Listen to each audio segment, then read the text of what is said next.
So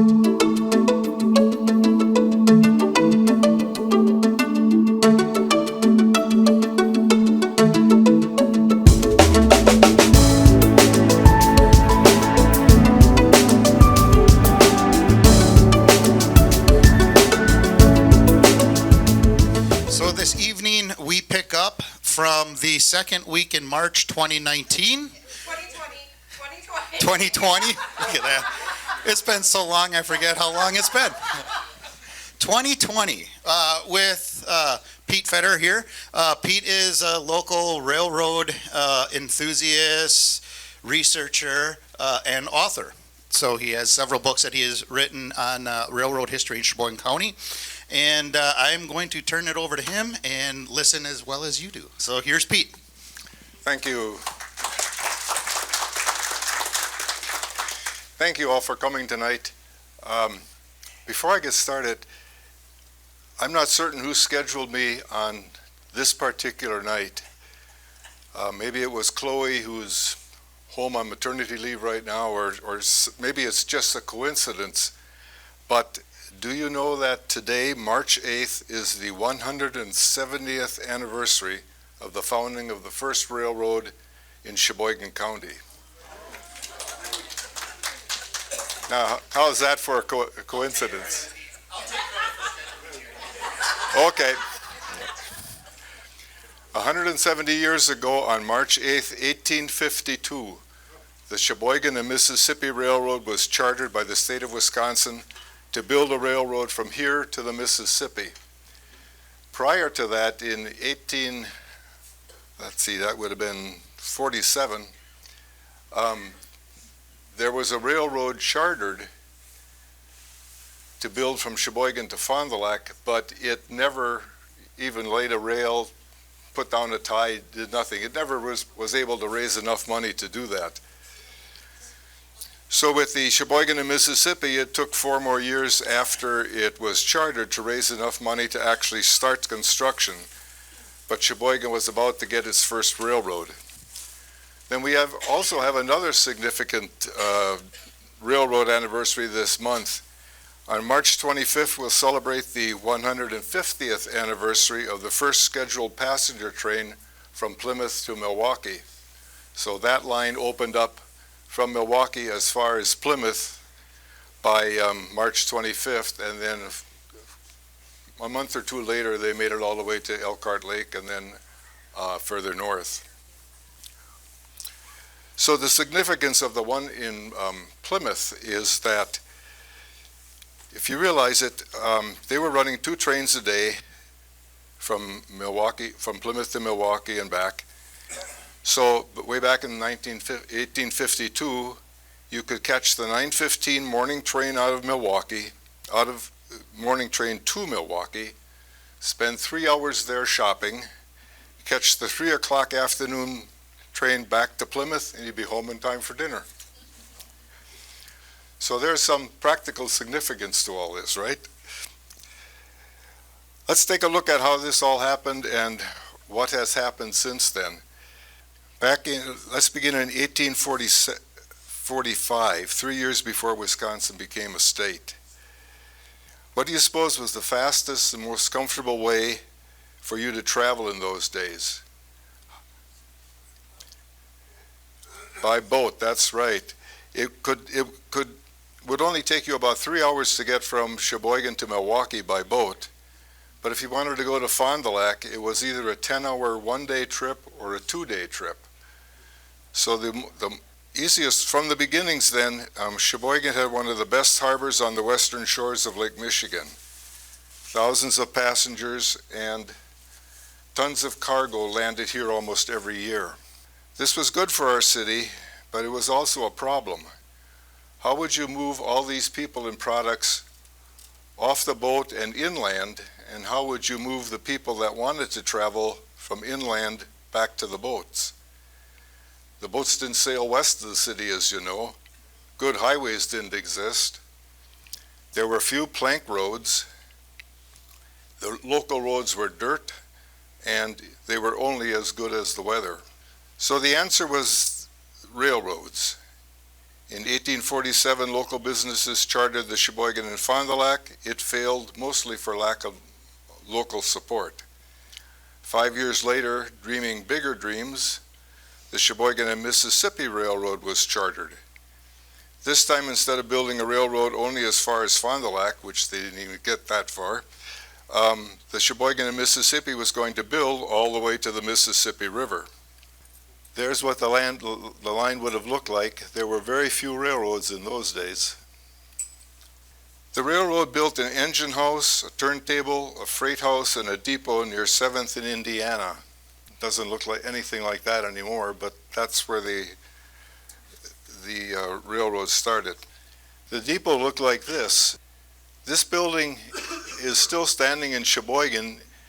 This building was enlarged as a depot, and then the ones that's still in Sheboygan, they moved the old depot to South 7th Street, and it's a residence on South 7th Street near King Park now.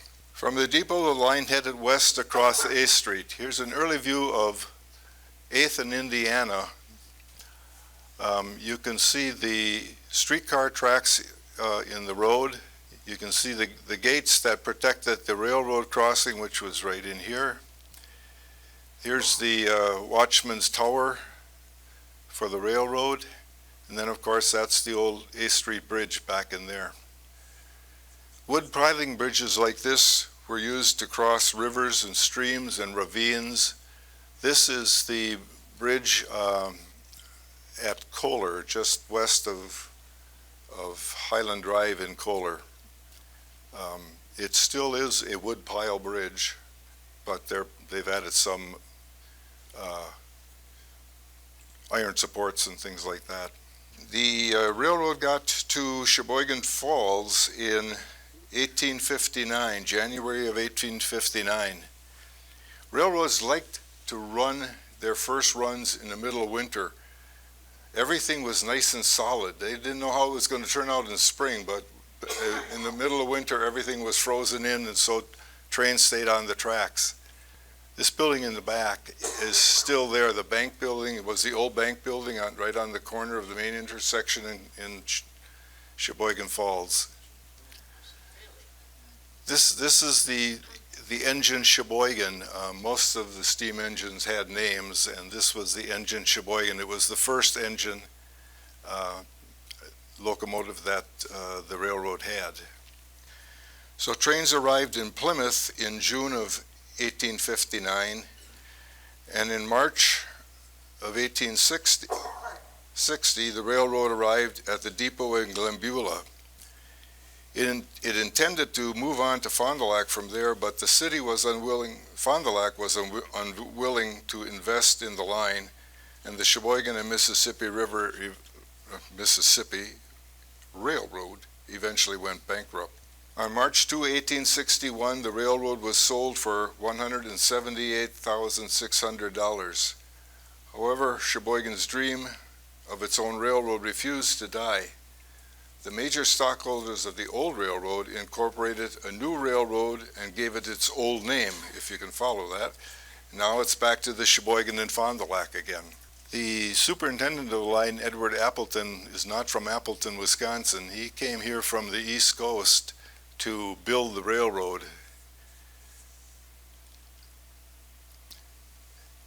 You'll notice some of the names of the directors are known in Sheboygan. A couple of them are not.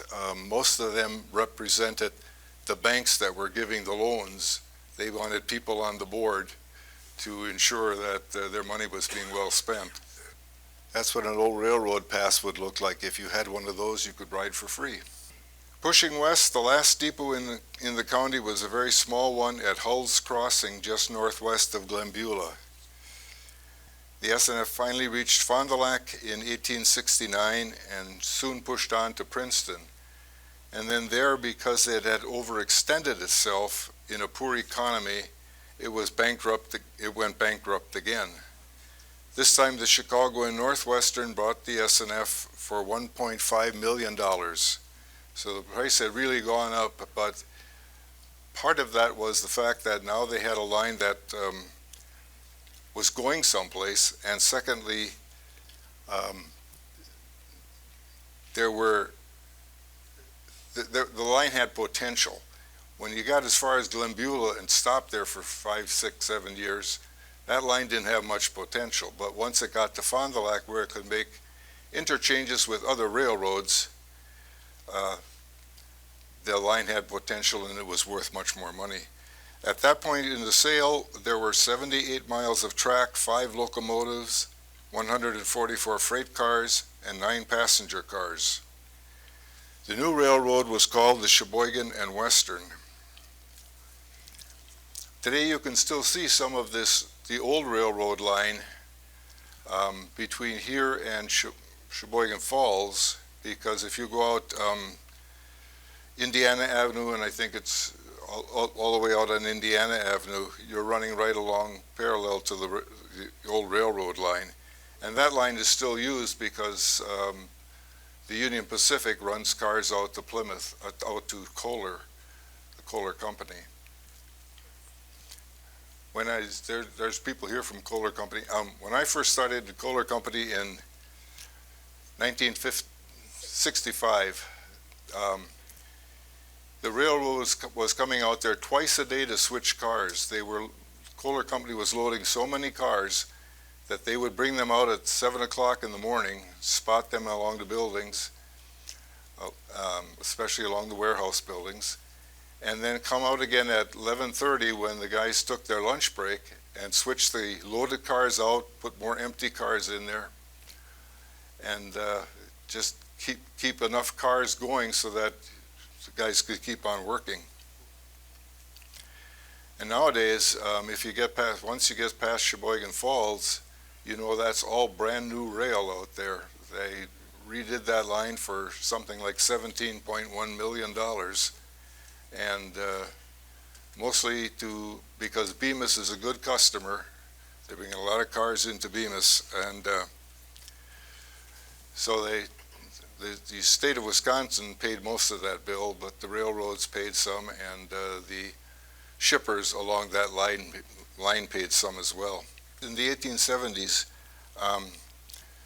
there were pretty many east-west lines across the state, but there was timber and iron ore up in northern Wisconsin and upper Michigan, and the railroads meant to get some of that business as well. And that meant 2 new railroads for Sheboygan County. One of those railroads, the Milwaukee and Northern, shows an inland route pushing into the county from the west, and built depots here in Random Lake and Adel and Waldo. It arrived in Plymouth in 1872, and the Chicago and Northwestern, the Sheboygan and Fond du Lac had a depot on one side of the track, and then the Milwaukee and Northern came in, they built a depot here. So for a long time there were 2 depots. This is not the original depot, obviously. The original depot, looked more like that. It was pretty small. And from Plymouth, the line moved on to Elkhart Lake. That's the original depot in Elkhart Lake. And that building is still standing too. It's part of the retail complex that's just north across the street from where the present depot in Elkhart Lake is standing. So they preserved that depot. The Chicago, Milwaukee, and St. Paul Railroad succeeded the M&N, and it ran some great-looking trains. Remember the streamliners of those days?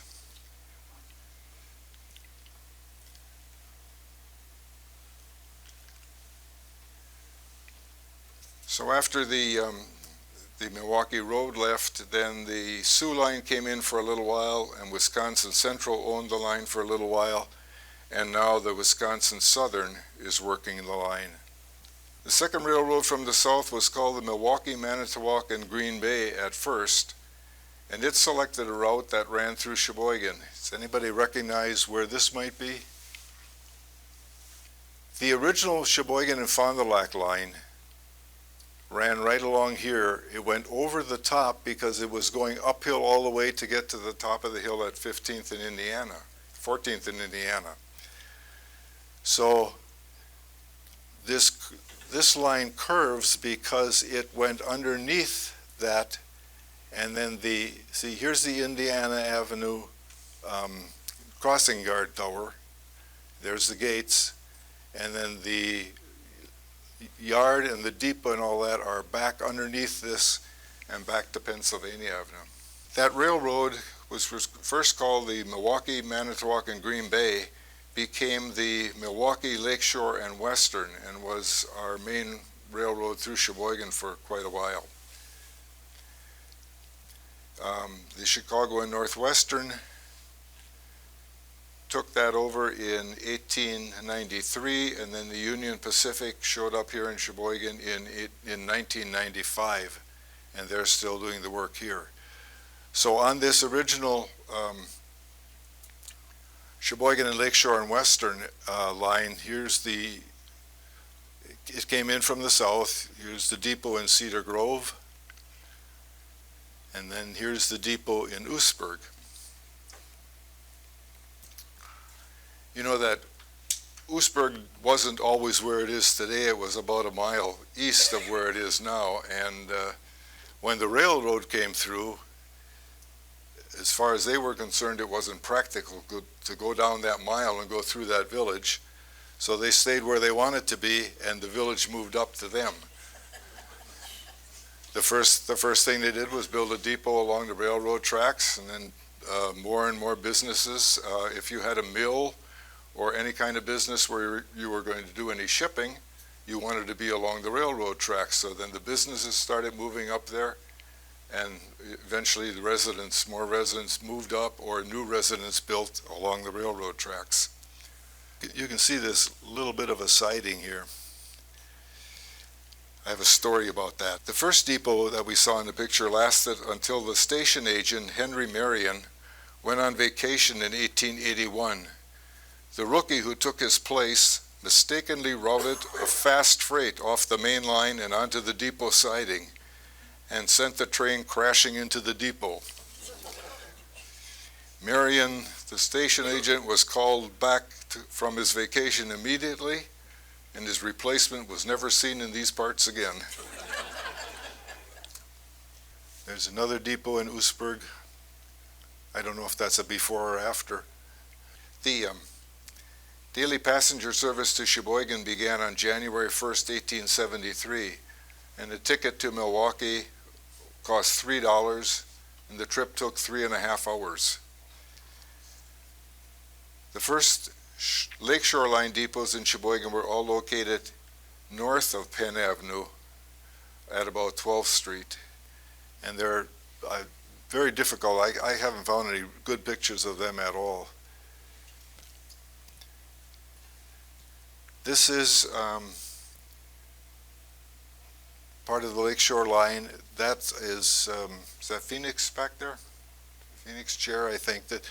I think this little piece right here is part of the depot. So this train is parked facing south near Pennsylvania Avenue. So the depot that's still standing south of Penn Avenue was built in 1905. 250 25-foot-long pilings were pounded into the ground for its foundation, because this whole area from Pennsylvania Avenue almost all the way to Indiana Avenue was all marsh at one time. And in fact, I just came across something today. They were in the late 1800s. That whole area was under 2 feet of water. They just couldn't even run the trains through it until they could pump that water out. And then they wisely put in some sewers and drained all the water to the river, and then filled in that whole area with tons and tons of gravel. I believe there was also a small creek that ran through from the hill over to the river through there. Yeah, all the way from Union Avenue. down to Indiana Avenue, because that's what the railroad used as a grade to work its way up out of the valley here, up to the top of Union Avenue. That's right. As many as 18 trains arrived or departed from Sheboygan every day when service was at its peak. A couple views of the depot down there.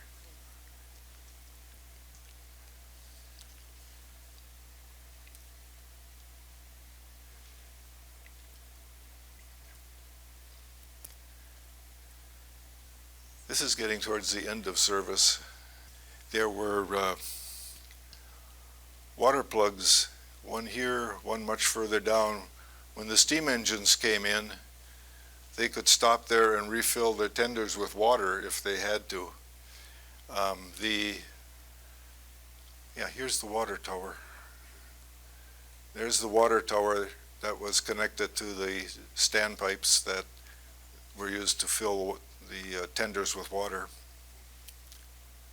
The last passenger train through Sheboygan left the depot on April 25th, 1971, and except for excursion trains, we haven't had a passenger train in Sheboygan since then. One more depot. Where is this one? This is the depot in Haven. At that time it was 7 Mile Creek, and it was so remote. It was 7 miles from Sheboygan, right? It was so remote at that time that if you got stationed there, you were as good as Shanghai. However, these rooftop revelers up here seem to think that Haven was a pretty good place to be. Was that a boxcar at one time? Yes. The first station was, actually, the first station building is this tall one because it's kind of served as a tower to watch for trains and protect the crossing a little bit. So the working area was up on top where the station master would work during the day, but he had living quarters downstairs. Couldn't have been very big living quarters, but it was downstairs.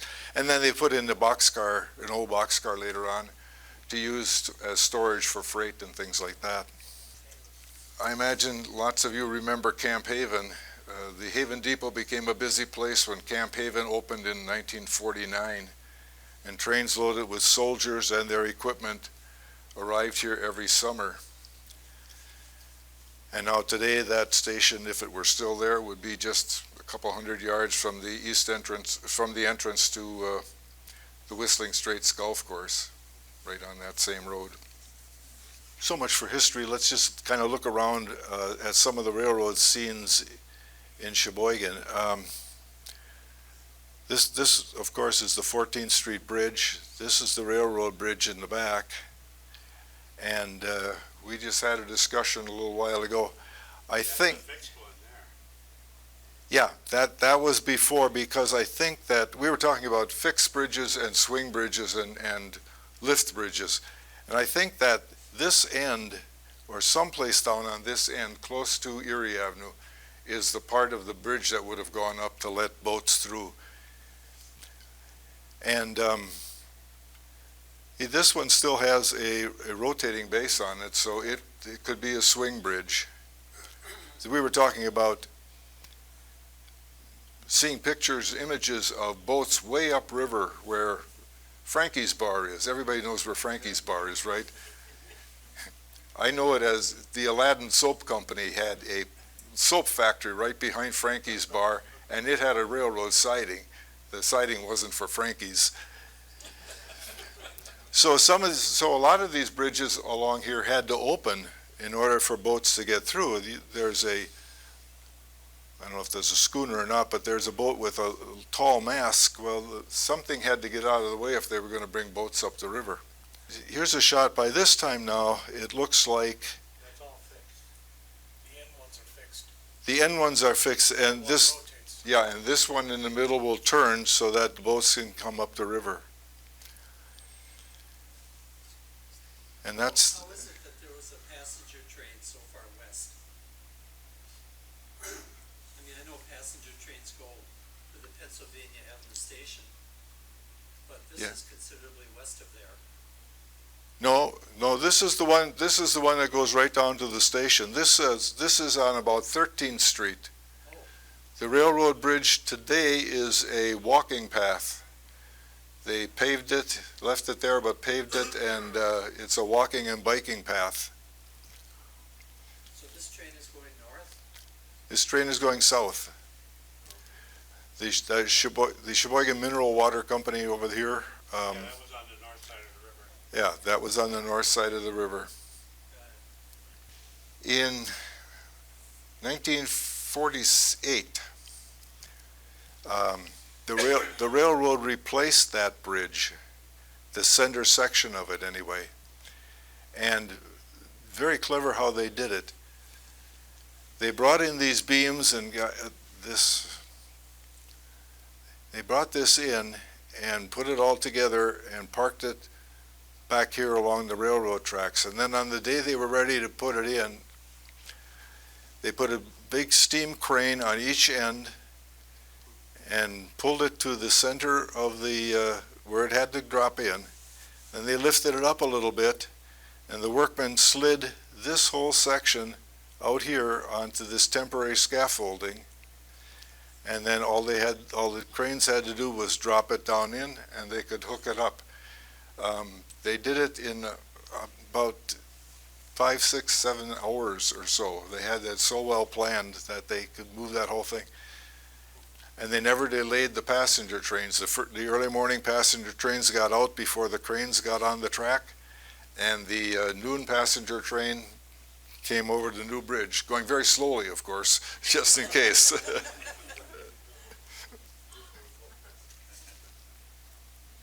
That became a fixed bridge again, right? I think at that point it was a fixed bridge. An amicable No, crossing. because that was in the 47 or so.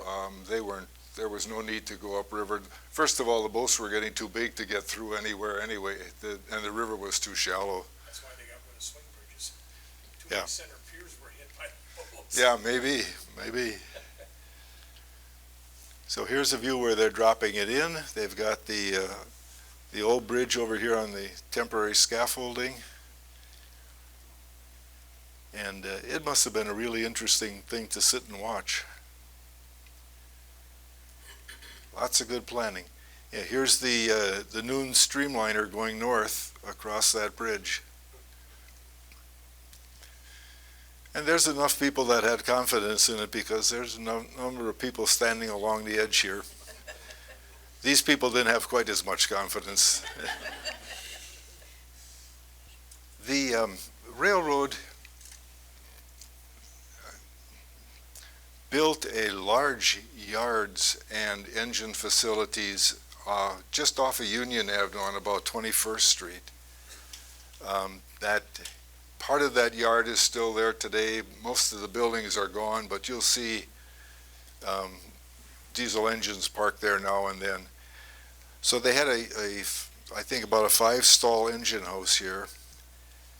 Later on, when the engines got bigger, they added 2 more stalls along this side that were longer. And there was the turntable that serviced the engine, the roundhouse. Here's a longer view of that. They had a 50,000-gallon water tower here. So they could, either side, if they were getting an engine ready to come out in the morning, they had water for them here. If there was a train just passing through, there was a water tower spout on that side too. And then they had a 100,000-ton coal service facility.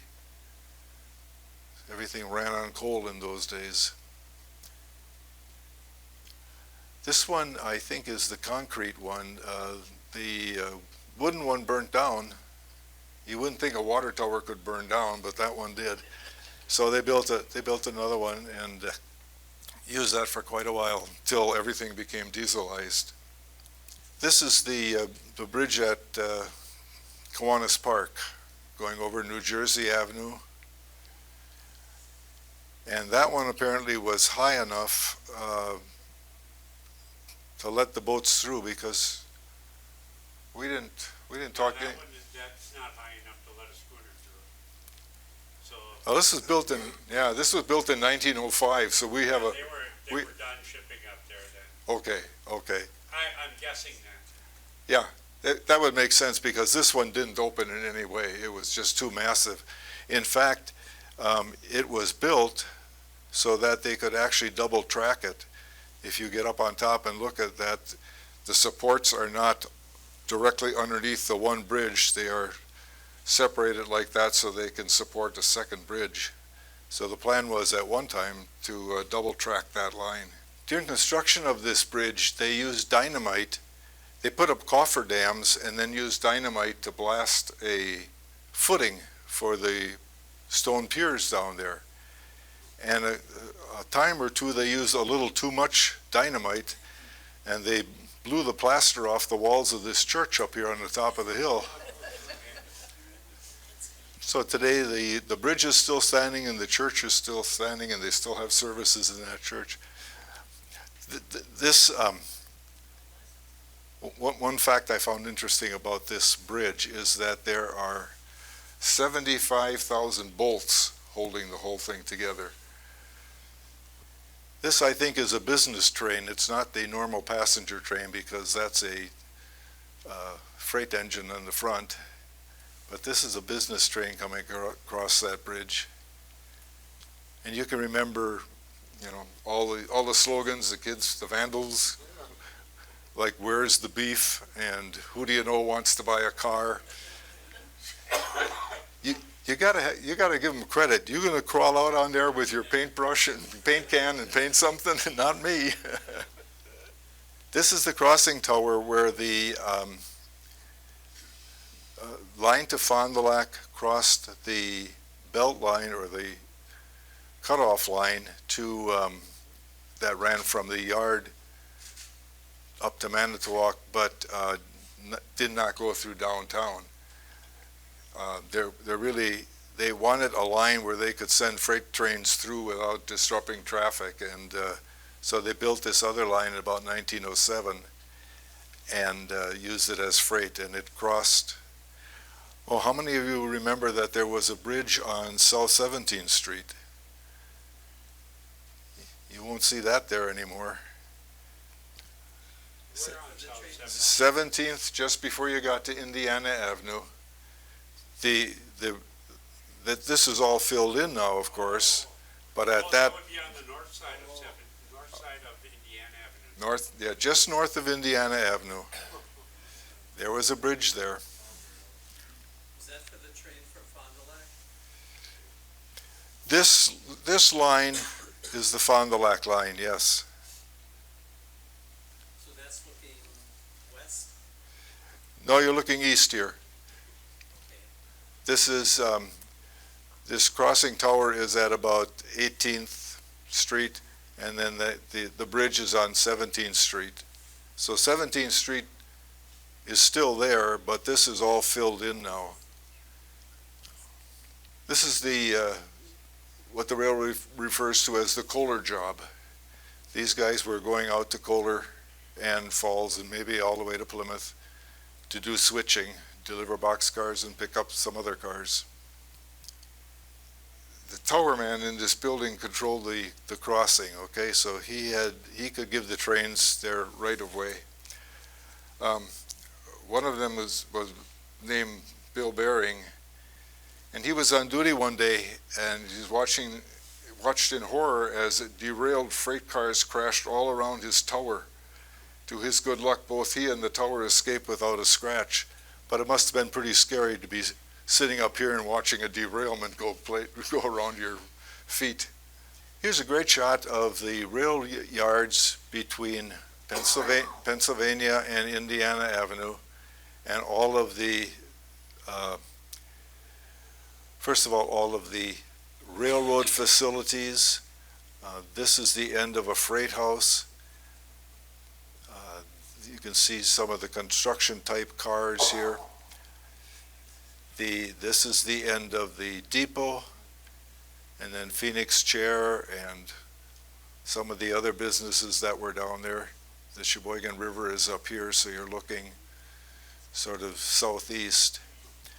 And then this long bridge over here was built by the railroad so that people could get to work. There were chair factories and all kinds of factories in this area going all the way over to Indiana Avenue. And rather than have those people that worked there try to cut across the yards and in between cars and things like that, the railroad built a pedestrian bridge across there. And if you like trains in those days and wanted to take pictures, that was probably the best place to take pictures from. You were nice and safe, you got a view up above. Here's another view of that pedestrian bridge. You had just managed to get all over the yards, and then here's all your factories, the beginning of your factory district in there. There's a saying that passenger trains make headlines, but freight trains make money. And so I guess it's true. Passenger trains never made much money, but they look good, and everybody liked them. And how many of you have ridden trains? Just about everybody. Good for you. Here's a passenger train coming in. See, here again you can see all the factory buildings that were along that edge of the yard there. So people all had to get to work. That probably was taken from that bridge, huh? Yeah, it certainly could have been. This one too, a little bit higher, but yeah, this train is headed north, just about to pull up to the depot. By that time, the water tower is in a little different location. Oops, sorry. There's freight houses back here. And then there's a big freight house along here.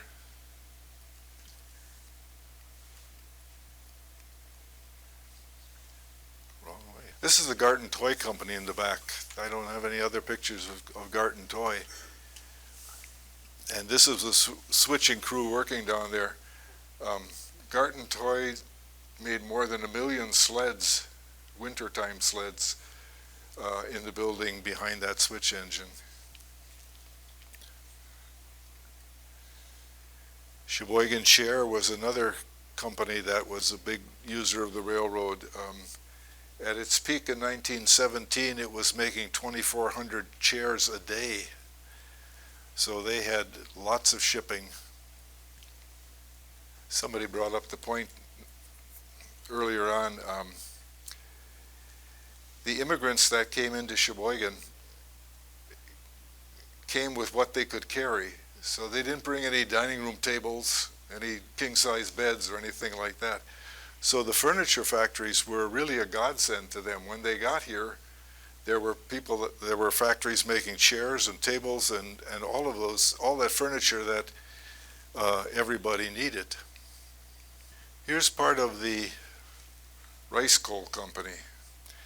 They were probably the largest user of the railroads in those days, shipping coal. Most of it went west, but it came in by large coal boats that unloaded here, tons and tons of coal at a time.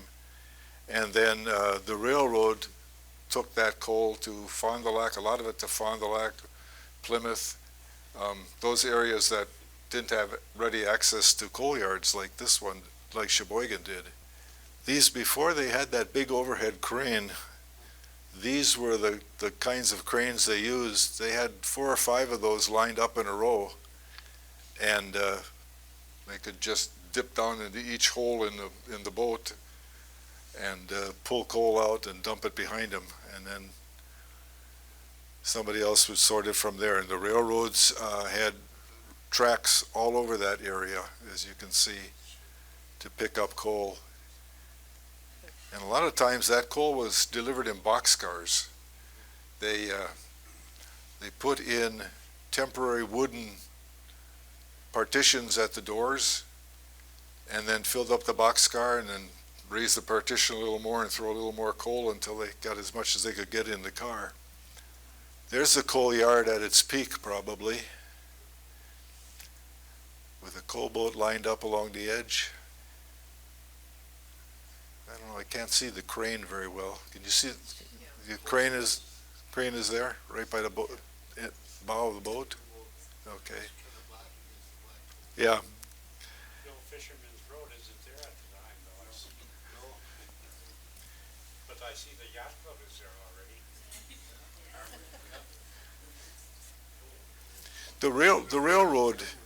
The railroad filled in a lot of this, like here, and then all of a sudden they needed more land, so they just fill it all in.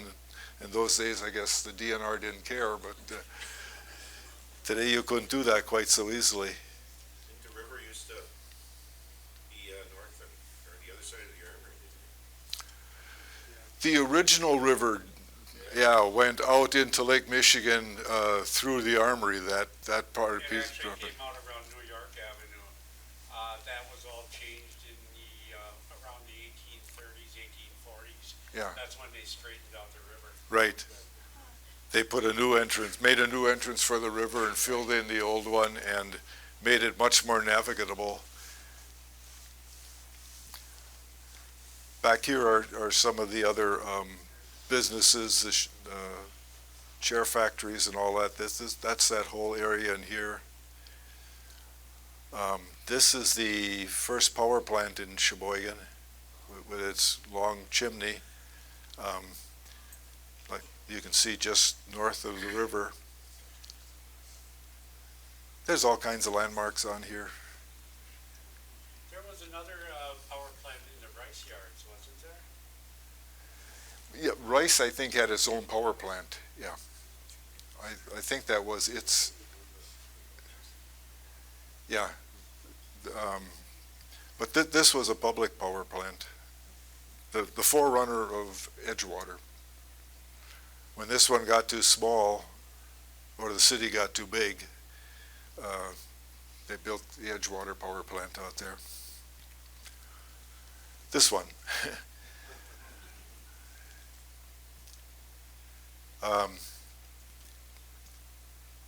It's interesting to me anyway, you had this big rice coal yard, and that coal, for a while anyway, didn't get out to this power plant. The trolley company, Wisconsin Power and Light, owned a streetcar line in Sheboygan, and I think that they were at odds with the Rice Company because the Chicago and Northwestern had access to the Rice coal yards. They had no tracks coming into Edgewater. The streetcar company had tracks coming into Edgewater and no access to Rice's. So the two of them were at odds all the time. For a while, if you remember, they were trucking loads of coal from Rice out to the power plant. And then later on, after the trolley company left, the Chicago and Northwestern bought that line, and then they had access, and then they started hauling all this coal into the power plant and not getting it from Rice yet. So the only time it came from Rice is when the railroads weren't running and they were loading semi-trailer trucks and driving them all the way down 8th Street and out to the power plant. Then that coal was coming from Rice, but otherwise it never came from Rice. That's one of the engines at the power plant now. They have two engines. I think they're painted white now, but they have two engines that do their switching so that the railroad brings these cars in and drops them there, and then the Power and Light Company people move the cars around to the unloaders and all of that. And there's Kohler Company. That was our first switch engine. We got that in there, 1973 for our centennial. So this was dressed in centennial colors, and Julie Street was an employee there. She got to christen the engine with a bottle of pink champagne. It was private label because it was Kohler label on the bottle of pink champagne. We do things right, you know, we have to have private label stuff. That's what the engine looks like today. It's now, let's see, I think it was built in 45. It was an Air Force switch engine at one time. Built in early 1940s, yeah. So it's celebrating its 85th birthday this year. And although you can't read it real well, on the side of the engine it says, "I think I can, I think I can." Out in Plymouth was a great place for switching cars. These are the these are the cheese factories, and they were served by both the Chicago Northwestern on the east side of the buildings and by the Milwaukee Road on the west side of the buildings. And I counted, one time I counted about 45 cars spotted along these two cheese factories. So that was big business out in Plymouth. This is an aerial view of Plymouth. The cheese factories are right in here. Let's see if I get this right. Yeah, this is the Milwaukee Road line coming in on the west side, and this is the line from Sheboygan coming in on that side. The depot complex is right in here. Then they cross the Mullet River, and both tracks went west and then split further back there. Crossed. Yeah, you're right, they crossed, Right by the depot. See? right past the depot, the two lines crossed. And then the interurban line would have come in along the edge here too, and then it went down city streets and then cut underneath here and then went out to Elkhart Lake. So we're kind of looking north, maybe northeast. I think so. This is the plastics company with, what am I thinking of here? Is that Borden Chemical. No, I think it's Hexion or something like that. But they still do a lot of switching for that company. That company gets a lot of railroad cars. The old Schreier Malt, they still get a few cars. They're not nearly as busy as they used to be, but they still get a few cars. Georgia Pacific, they generally get like 4 cars every other day or so. They have, you can't see it on here too well, but that's an indoor unloading area, so they can push 4 boxcars in there. It's big enough, and they can load and unload in the undercover. Since they're handling mostly cardboard and paper, things like that, it helps to be undercover. Plastics Engineering, they get cars. I live on 19th and Geely, so I can just about see the railroad tracks if I run to the corner. Plastics Engineering gets tank cars of chemicals almost every day during the week. So they're a busy place. A little further down that same line is the junkyard. They don't get too much traffic, maybe 2-3 cars a month. Bring in empty hoppers or empty cars and take out full, or just the opposite. Depends on what the market is. This is out in Haven at, fill me in, who's out there? There you go. Yeah, they get a lot of wrapped up lumber out there for their truss plant. There's a couple of warehouses in the Oostburg and Cedar Grove area. This one is in Cedar Grove, I think. Yeah, Cedar Grove. They're storage for cheese. You know, the rumor is that this is all California cheese. That's why they kind of hid this thing on a siding someplace. Nobody would see it. It's Mr. Selkie. He gets it from all over, and he owns his own boxcars. Oh, yeah? Ray Selk, his name is. Well, I know some of those, like the white one in the background there, those are refrigerated cars. He owns all those. Okay, so, He owns Borden's in Plymouth, too, so it's oh, quite a guy. good. Well, that's it. Thank you.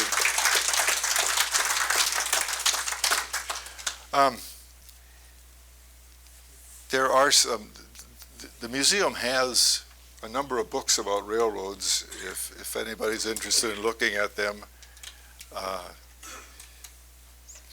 They're a lot of fun, and some of them are just little stories. Oh, that's how I was supposed to finish, so I got to tell you one more story. There's a story in this book, one of these two rails from the tales from the rails. It's the story of George Williams. He was an engineer on a train coming from Fond du Lac, and he thought he saw something on the tracks ahead, and it bothered him enough that he threw his engine into emergency stop. And what had he seen? A little 3-year-old girl with blonde curls sitting between the tracks trying to help some ducks out over the rails. So they were stuck in. His engine stopped about 10 feet from that little girl, but he saved her life. So we ended on a good news story. Thank you.